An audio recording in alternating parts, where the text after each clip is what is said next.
नमस्कार, स्वदेश न्यूज देख रहे हैं आप। मैं हूं आपके साथ राखी और बात करेंगे विपक्ष से दूरी, माया की मजबूरी। 18 जुलाई को होने वाले राष्ट्रपति चुनाव में एनडीए ने द्रौपदी मुर्मू को अपना प्रत्याशी बनाया है। मुर्मू ने शुक्रवार को पीएम नरेंद्र मोदी और अन्य वरिष्ठ नेताओं की मौजूदगी में नामांकन दाखिल किया। मुर्मू को कई गैर एनडीए दलों का भी समर्थन हासिल है, इसलिए उनकी जीत तय मानी जा रही है। इस बीच विपक्ष के साझा प्रत्याशी यशवंत सिन्हा भी मैदान में डटे हुए हैं। वे अपने समर्थन के लिए नेताओं से सतत संपर्क कर रहे हैं। सिन्हा से पहले एनडीए प्रत्याशी द्रौपदी मुर्मू ने कांग्रेस अध्यक्ष सोनिया गांधी, राष्ट्रीय कांग्रेस पार्टी के नेता शरद पवार, टीएमसी प्रमुख ममता बनर्जी से समर्थन मांगा। लेकिन इस सब के बीच बसपा प्रमुख मायावती ने कहा कि हमने एनडीए के राष्ट्रपति चुनाव की उम्मीदवार द्रौपदी मुर्मू को समर्थन देने का फैसला किया है।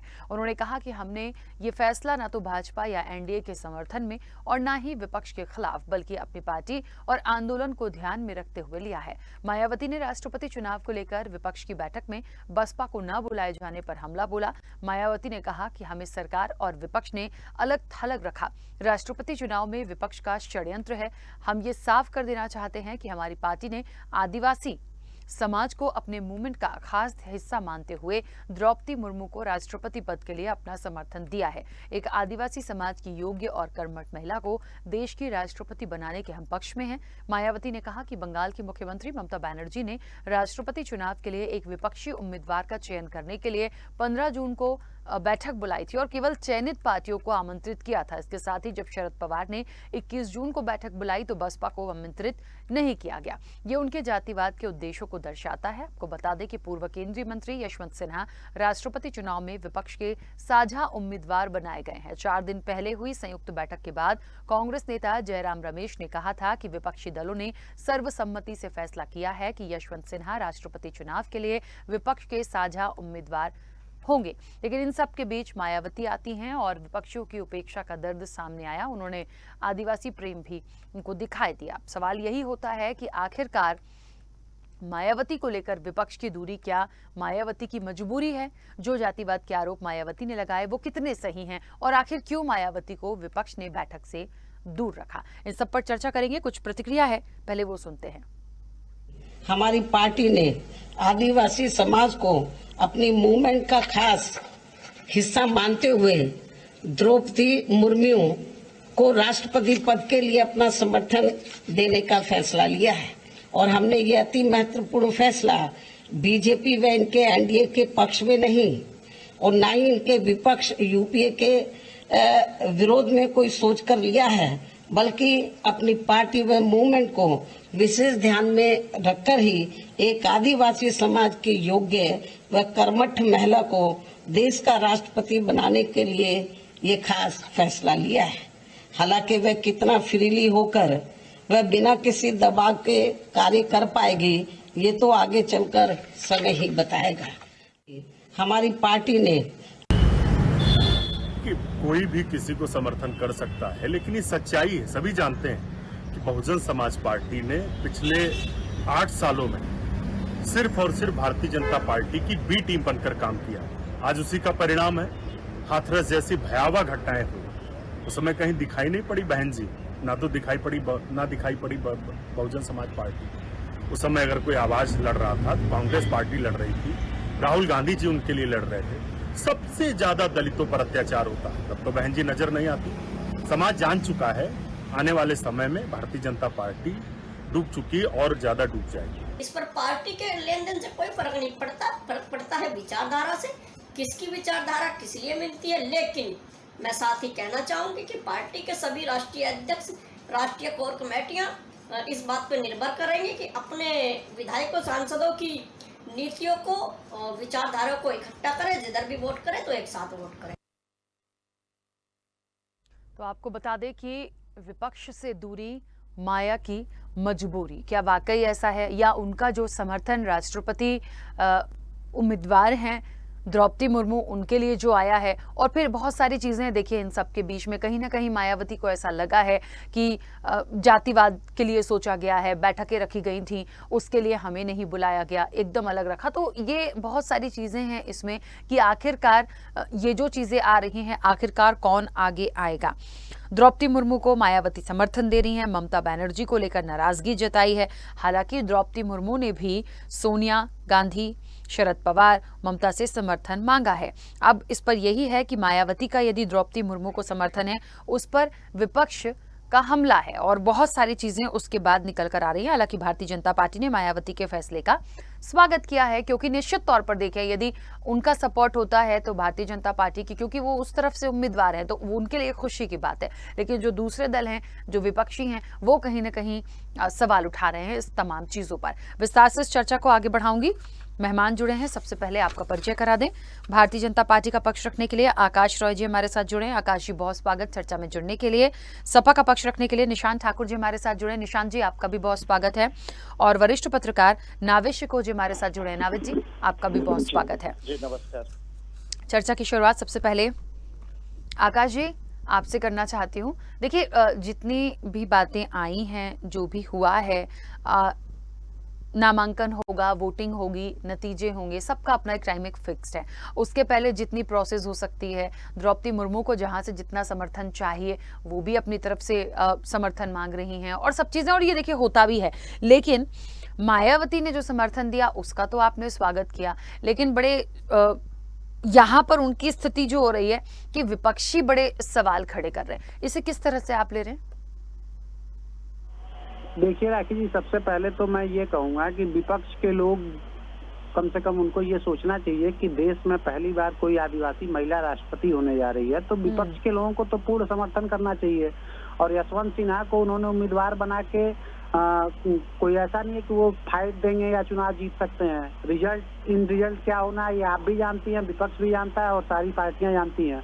अगर ये लोग द्रौपदी मुर्मू जी का समर्थन करते हैं तो एक पूरे देश में एक अच्छा संदेश जाता है कि एक आदिवासी महिला जो एक सामान्य परिवार से आई, जिन्होंने अपने जीवन में बहुत सारे कष्ट सहे, जो एक स्कूल की अध्यापिका रही, उसके बाद फिर उन्होंने वहां से प्रोग्रेस करके पार्षद हुई, विधायक हुई, प्रदेश की सरकार में मंत्री रही, भारतीय जनता पार्टी की एसटी मोर्चा में सदस्य रही।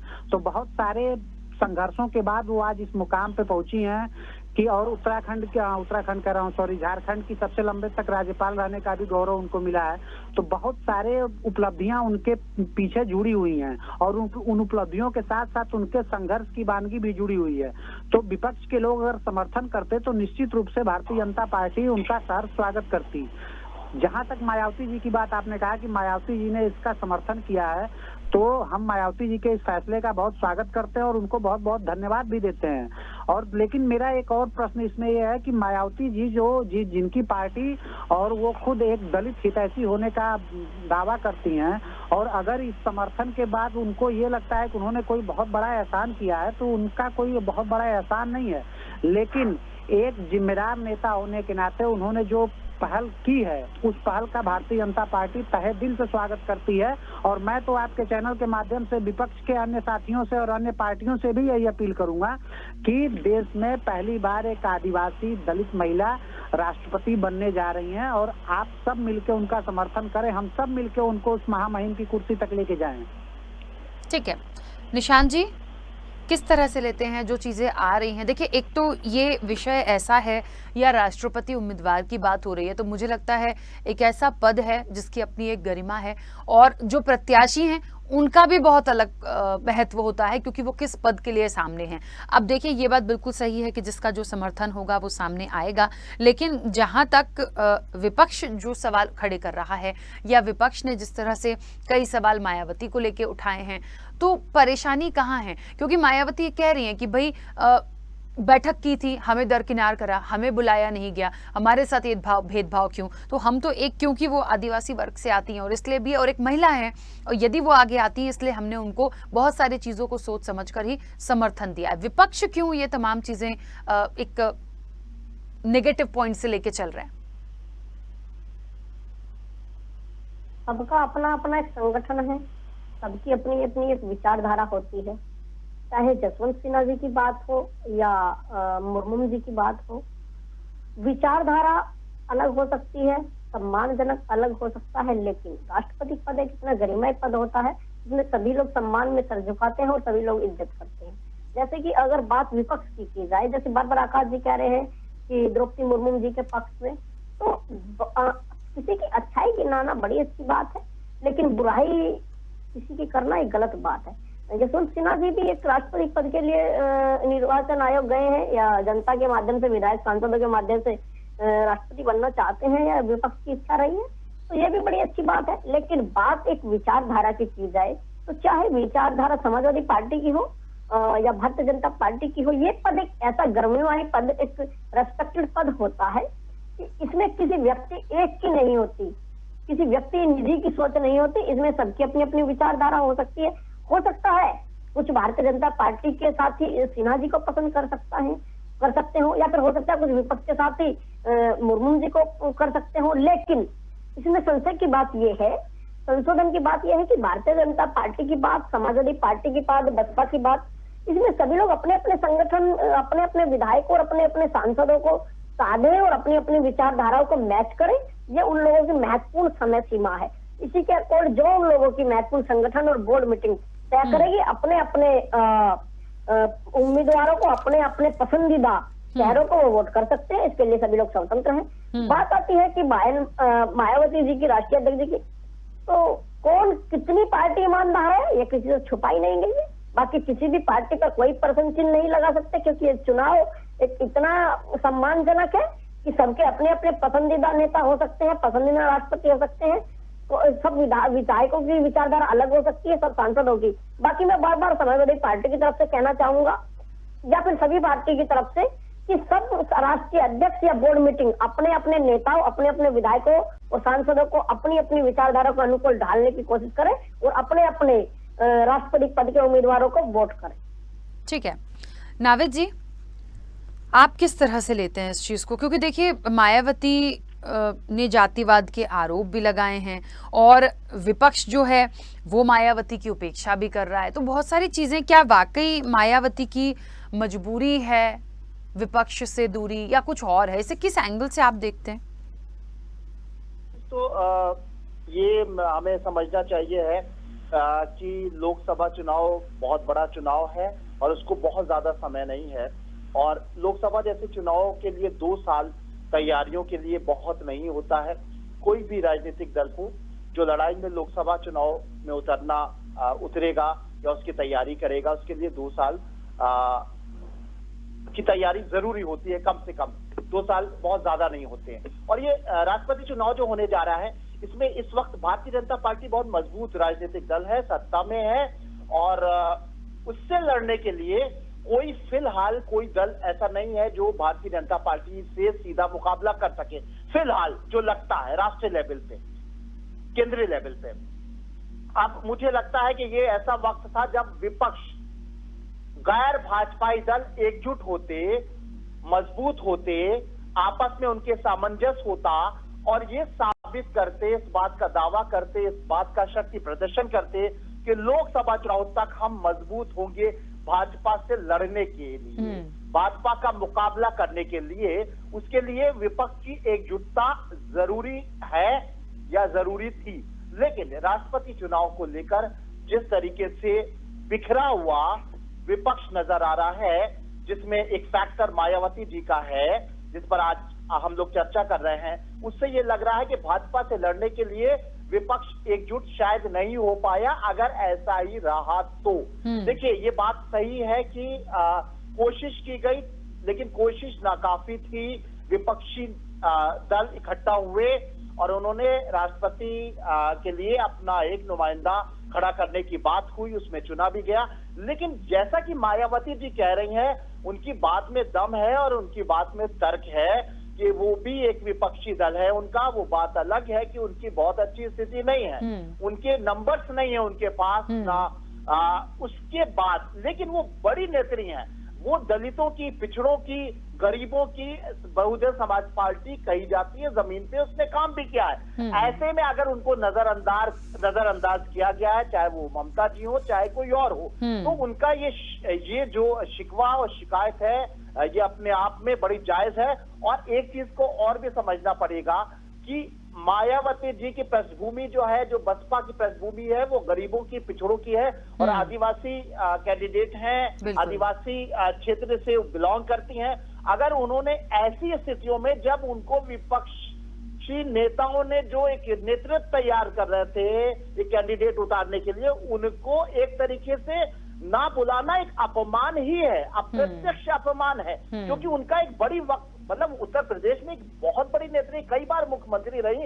राष्ट्रीय परिवेश में आपको याद होगा पिछले लोकसभा चुनाव में किस तरीके से इकट्ठा सब विपक्षी नेता हुए थे और किस तरीके से सोनिया गांधी जी ने उनको अपने उनके ऊपर हाथ रख के उनसे कितनी निकटता दिखाई थी। लेकिन आज उनके नंबर्स नहीं है, अगर उनके पास ज्यादा पावर नहीं है, उनके पास जनाधार नहीं है, तो उनको ना बुलाने का कोई मतलब नहीं है। और दूसरी बात, जो विपक्षी नेता विपक्षी दल कह रहे हैं वो भी बात किसी हद तक सही है कि पिछले 5 साल के अंदर बहुजन समाज पार्टी यानी मायावती जी ने बीजेपी से लड़ने का कोई खास प्रयास नहीं किया। बीजेपी को लेकर वो बहुत ज्यादा आक्रामक नहीं हुई और इस तरह के जो एक दावे हैं या इस तरह की जो शिकायतें हैं या इस तरह की जो आरोप है कि कहीं ना कहीं उनकी तालमेल भारतीय जनता पार्टी के साथ में है और वो बी टीम की तरह भाजपा को जिताने की कोशिश करती हैं, उन दलीलों में भी दम है। लेकिन उनको बुलाना चाहिए था और काश उनको बुलाया जाता। अगर उनको बुलाया जाता तो शायद वो एनडीए यानी भारतीय जनता पार्टी के राष्ट्रपति उम्मीदवार के समर्थन में शायद नहीं आती और वो विपक्षी जो कैंडिडेट है उनके साथ आती। बिल्कुल बिल्कुल। आकाश जी, जातिवाद के आरोप मायावती ने लगाए हैं और निश्चित तौर पर यदि उनको नहीं बुलाया गया, देखिए सवाल है, नाविद जी भी कह रहे हैं उनकी जो पीड़ा थी, उनका जो दर्द है वो जायज़ है। ऐसा क्यों, जब सबको आमंत्रित करेंगे या सबको बुलाएंगे, ऐसे में किसी एक को क्यों छोड़ देना? अब राखी जी, ये विपक्ष का मसला है, इस पर मैं नहीं कुछ कह सकता कि उन्होंने क्यों नहीं बुलाया और क्यों नहीं बुलाया। लेकिन नाविद जी ने एक बात कही, मैं उस पर जरूर रिस्पॉन्ड करना चाहूँगा। उन्होंने कहा कि मायावती जी क्या नाम है कि पिछले 5 सालों में उन्होंने कोई भारतीय जनता पार्टी से लड़ने का प्रयास या प्रयत्न नहीं किया। तो नावेद जी और मैं आपके चैनल के माध्यम से बहुत सारे लोगों को स्पष्ट कर देना चाहता हूं जो उत्तर प्रदेश की राजनीति को शायद उतनी अच्छे तरीके से न समझते हों। बहुजन समाज पार्टी का जो एक मूवमेंट था जो कांशीराम ने खड़ा किया था, बहुजन मूवमेंट, वो मूवमेंट मायावती के 2007 से 2012 के कार्यकाल के बाद पूरी तरीके से टूट गया और जो उसमें गठजोड़ कांशीराम जी ने खड़ा किया था पिछड़ी और दलित जातियों को मिला के, वो छिन्न भिन्न हो गया। और पिछले 5 सालों में 2017 से लेकर 2022 तक उत्तर प्रदेश में योगी जी के नेतृत्व में भारतीय जनता पार्टी की हमारी सरकार ने जो दलितों के लिए, पिछड़ों के लिए जिस प्रकार से काम किया, धरातल पे आके, चाहे वो शौचालय बनाने की बात हो, आवास देने की बात हो, प्राइमरी स्कूलों में बच्चों की शिक्षा व्यवस्था को सुधारने की बात हो, राशन देने की बात हो, कोरोना काल में उनके पास तक हमारे नेता, विधायक, सांसद, जिलाध्यक्ष या संगठन के जो भी छोटे बड़े लोग थे वो लोग सुलभता के साथ पहुंचे, उनकी मदद किया, उसका एक व्यापक प्रभाव पड़ा। और जो मायावती जी का या बहुजन समाज पार्टी का जो कोर वोट बैंक माना जाता था कि दलित और अदर ओबीसी, जो यादव को छोड़ के गैर यादव ओबीसी जो वोटर होता था, वो मजबूती से भारतीय जनता पार्टी के साथ जुड़ा। 2014 में जब मोदी जी का पदार्पण पूरे नेशनल स्तर पे हुआ, उसके बाद से लगातार ये पकड़ भारतीय जनता पार्टी की इन जातियों में मजबूत होती गई है। और मायावती जी चाह के भी, मायावती जी चुनाव लड़ना चाहती हैं, लड़ाती हैं, बहुत सारे प्रयास करती हैं, लेकिन क्या होता है, आप 14 में उठा के देखेंगे लोकसभा में 0 सीटें आती हैं, 17 में जब चुनाव होता है तो उनकी स्थिति 20-19 सीटें हो जाती है, फिर 19 में ये सपा बसपा के गठबंधन के बाद 5 सीटें जीत पाती हैं, और फिर जब 2022 का विधानसभा का चुनाव आता है तो खाता खुलता है। तो कहीं ना कहीं ये कहना कि नहीं वो लड़ना नहीं चाहती, मैं नहीं मानता कि ये सही है।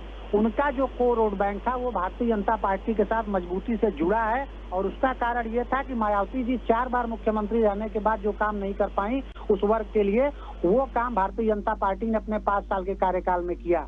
और दूसरी बात जो उठी कि अगर विपक्ष बुलाता उनको और वो फिर उसके बाद वो भारतीय जनता पार्टी की जो एनडीए की जो प्रत्याशी हैं द्रौपदी मुर्मू जी, उनका समर्थन नहीं करती, तो ठीक है, ये उनका विचार हो सकता है, शायद वो न करती, विपक्ष अगर बुलाता वो उनकी बैठकों में जाती। लेकिन फिर ये अगर ऐसा होता तो मायावती जी के चाहने वाले और जो भी मायावती जी को बड़े स्तर पे देखते हैं, उनके मन में ये प्रश्न जरूर आता है कि जो लोग दलित हितैषी होने का बात करते हैं, जो आदिवासियों के हितैषी होने का बात करते हैं, जो अल्पसंख्यकों की बात करते हैं, वही लोग जब देश में एक दलित आदिवासी महिला जो है महामहिम की कुर्सी पे बैठने जा रही है तो उसका विरोध कर रहे हैं। तो शायद मायावती जी ने इस बारे में भी सोचा होगा, इसीलिए उन्होंने भारतीय जनता पार्टी के प्रत्याशी का समर्थन किया है। और दोबारा मैं आपके चैनल के माध्यम से फिर एक बार अपील करूंगा कि विपक्ष के लोगों को चाहिए कि वो सभी लोग मिलके, जैसे जब एपीजे अब्दुल कलाम राष्ट्रपति बने तो सारे पार्टियों ने लगभग मिलकर उनको समर्थन किया, ठीक वैसे ही समर्थन करना चाहिए और एक दलित आदिवासी महिला को महामहिम की कुर्सी पर पहुंचने में मदद करनी चाहिए। ठीक है निशांत जी, देखिए ममता बनर्जी जब बैठक करती हैं तो चयनित पार्टियों को बुलाती हैं, शरद पवार करते हैं तो बसपा को छोड़ के सब लोग आ जाते हैं। मुझे लगता है जिस इलेक्शन के लिए ये तमाम बैठकें हो रही हैं, प्रोसेस हो रही है, तो ये किसी दल के नहीं हो सकते, एक विचारधारा हो सकती है। लेकिन जैसे हम कहते हैं ना कि प्रधानमंत्री एक विचारधारा, हम कह सकते हैं कि भारतीय जनता पार्टी का चेहरा, या पहले वो जिस स्टेट के सीएम रहे, जिस पार्टी से रहे, वो हम कह सकते हैं। लेकिन इस पद पे आने के बाद तो यदि प्रधानमंत्री तो देश का, राष्ट्रपति तो देश का, तो मुझे लगता है एक ये बात बिल्कुल सही है कि जिसको जितना ज़्यादा समर्थन है वो उस जगह पर आएगा। लेकिन कैंडिडेट का अपना भी एक बहुत महत्व होता है, तो उसके लिए इस तरह का भेदभाव मुझे नहीं लगता कि किया जाना चाहिए। और यदि ये चीज़ें राष्ट्रपति के उसके लिए भी आती हैं तो थोड़ा समझ से परे है। आपके चैनल के माध्यम से मैं और एक दो सभी लोगों के माध्यम से मैं बताना चाहता हूँ कि विचारधारा, अभी जैसे कि राष्ट्रपति की बात है, हाँ। विचारधारा मैंने बोला ना अलग अलग हो सकती है। रही बात किसको निमंत्रण भेजा गया, किसको निमंत्रण नहीं भेजा गया, ये बात दूसरे विचार चर्चा का ये इसलिए नहीं मैं मानता हूँ क्योंकि ये बोर्ड मीटिंग, कोर मीटिंग और ये इसको तय करती है कि उनकी विचारधारा उनको पहले जानकारी होगी या नहीं भी होगी। क्योंकि ये हम लोगों का लेवल, मैं कहने के लायक इसीलिए एक्सेप्टेड नहीं हूँ क्योंकि इस बारे में बोर्ड मीटिंग निर्णय लेती है कि किसको बुलाया, किसको नहीं बुलाया गया। बाकी बात अगर विचारधारा की जाए कि, और जैसे कि आकाश जी बार बार गिनाए हैं, आकाश जी ने बहुत सारे काम उत्तर प्रदेश के बसपा के पक्ष वाले कार्य की, यूपी में एक कोरोना में एक भी मौतें नहीं हुई, राशन कार्ड कोई नहीं काटा गया, किसानों को कोई भी समस्या नहीं हुई, अग्निवीरों को कोई समस्या नहीं हुई, ये बहुत सारे आकाश जी ने कार्य कराए, बड़ी अच्छी बात है। लेकिन ये पद, राष्ट्रपति गरिमाई पद के ऊपर बात हो रही है तो ये समर्थन की बात है, विषय की बात है, अपनी विचारधारा की बात है। ये बड़ा ही संवैधानिक और बड़ा ही रेस्पेक्टफुली पद है। जैसे चाहे आप विपक्ष को ले लीजिए, मायावती जी को ले लीजिए, किसी भी आप सांसद विधायक को ले लीजिए, सभी लोग अपने संगठन के अंडरटेकिंग, अपने अध्यक्ष इस बात को तय करें कि अपने साधे, अपने विधायक सांसदों की विचारधारा को बदले, और हो सके तो जो वो अपने कैंडिडेट, या फिर मैं बात सिर्फ द्रौपदी जी मुर्मू की या सिन्हा साहब की नहीं कर रहा हूँ, मैं विचारधारा की बात कर रहा हूँ। और जिस विचारधारा पे वो लोग संतुष्ट हो उस विचारधारा को वोट करें और देश को एक ऐसा राष्ट्रपति, ऐसा राजा मिले जो सभी लोग जिसकी रेस्पेक्ट करें और राजा अपनी प्रजा का सम्मान करे। ठीक है नाविद जी, एक बात अभी जो इस पूरी चर्चा से निकल कर आ रही है, आकाश जी ने भी बहुत सारी बातें उठाई हैं, सवाल वही आ जाता है देखिए कि राष्ट्रपति कैंडिडेट के लिए, अच्छा यहाँ पर हम एक आकलन और देखें तो यशवंत सिन्हा और द्रौपदी मुर्मू, अब विपक्ष की तरफ से यशवंत सिन्हा और आप एनडीए से द्रौपदी मुर्मू को ले लीजिए, अब एक समर्थन तो मायावती दे चुकी हैं, बाकी लोगों से समर्थन द्रौपदी मुर्मू ने मांगा है। ऐसे में क्या लग रहा है आपको, क्योंकि यशवंत सिन्हा की भी एक हम उनका क्राइटेरिया देख लें, या द्रौपदी मुर्मू एकदम से ऐसा चेहरा है जो मतलब आप समझ रहे हैं इस वक्त बहुत सोच समझ के तमाम चीजें होंगी, क्योंकि आगे आपने भी खुद कहा कि बहुत इंपॉर्टेंट चीजें होनी हैं, तो क्या लग रहा है कि किस तरह से इसका जो समर्थन होगा वो क्या विपक्ष की तरफ जा सकता है या द्रौपदी मुर्मू को मिल सकता है, या क्या प्लस पॉइंट इसमें देखेंगे समर्थन देने से पहले? देखिए, एक चीज तो तय हो गई है, अब इसमें एक इस वक्त नहीं है जो अभी नजर आ रहा है, जो कैलकुलेशन है कि एनडीए के प्रत्याशी द्रौपदी जी जीत नहीं है और उनके मुकाबले में कोई सीधे है ही नहीं। अब एक सिंबॉलिक, एक प्रतीकात्मक तौर से विपक्ष ने जो अपने कैंडिडेट उतारे हैं उनके जीतने की कहीं दूर दूर तक संभावना नहीं है, क्योंकि सारे नंबर सामने आ रहे हैं, जरा सा भी मुकाबला नहीं है।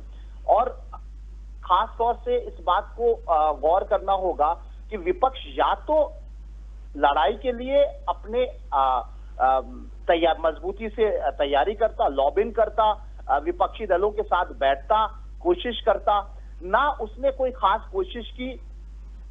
और अगर कोशिश नहीं करनी थी तो एक अच्छी कैंडिडेट के तौर पर, एक महिला कैंडिडेट है, आदिवासी क्षेत्र से जुड़ी हुई है, उनका एक अच्छा बैकग्राउंड है, साफ सुथरी छवि है, उनका समर्थन कर दिया होता तो कम से कम विपक्ष का जो एक कमजोर एक रूप नजर आएगा इस चुनाव के बाद, जब नंबर सामने आएंगे तो कम से कम विपक्ष के लिए भी ये बेहतर ही होता, क्योंकि विपक्ष इस बात की अपनी दलील भी रख सकता था कि क्योंकि कैंडिडेट जो है वो जमीनी है, कैंडिडेट जो है वो एक महिला है, महिलाओं को हमारे देश में हमेशा सम्मान दिया जाता है, पुरातन काल से लेकर आज तक महिलाओं को एक उच्च देश के सबसे बड़े पद पर अगर बैठाने की कोशिश हो रही है तो उसमें समर्थन होना चाहिए था। आदिवासी क्षेत्र जो है वो हमारा बहुत कमजोर है भारत का, वहाँ गरीबों की आबादी है, वहाँ उसमें से अगर कोई महिला इतनी लंबे संघर्ष के बाद निकल के आई है और एनडीए ने उनको कैंडिडेट बनाया है, भले ही वो भारतीय जनता पार्टी से जुड़ी रही हो, भले ही उनकी विचारधारा मेल खाती हो, लेकिन वो राष्ट्रपति पद के लिए जा रही हैं, उसके लिए दावा कर रही हैं। और या फिर विपक्ष मजबूती से लड़ता, मजबूती से नहीं लड़ रहा है, विपक्ष मजबूती से नहीं लड़ रहा है। ये तो मायावती जी ने को ना, देखिए मायावती जी का कोई बहुत बड़ा वहां पर वोट नहीं है, लेकिन कहीं ना कहीं उनको बुलाने का मतलब ये होता कि हम हर तरह से कोशिश कर रहे हैं और विपक्षी एकता का शक्ति प्रदर्शन कर रहे हैं। तो एक कहावत है ना 3 के ना 13 के, विपक्षी दल ना 3 के रहे ना 13 के रहे, ना आपने समर्थन किया अच्छे कैंडिडेट को और ना आप लड़ाई में आ रहे हैं। मेन चीज ये है। ठीक है, चलिए देखेंगे आगे क्या होगा, समय की सीमा है। आप सभी मेहमानों का बहुत शुक्रिया इस चर्चा में जुड़ने के लिए।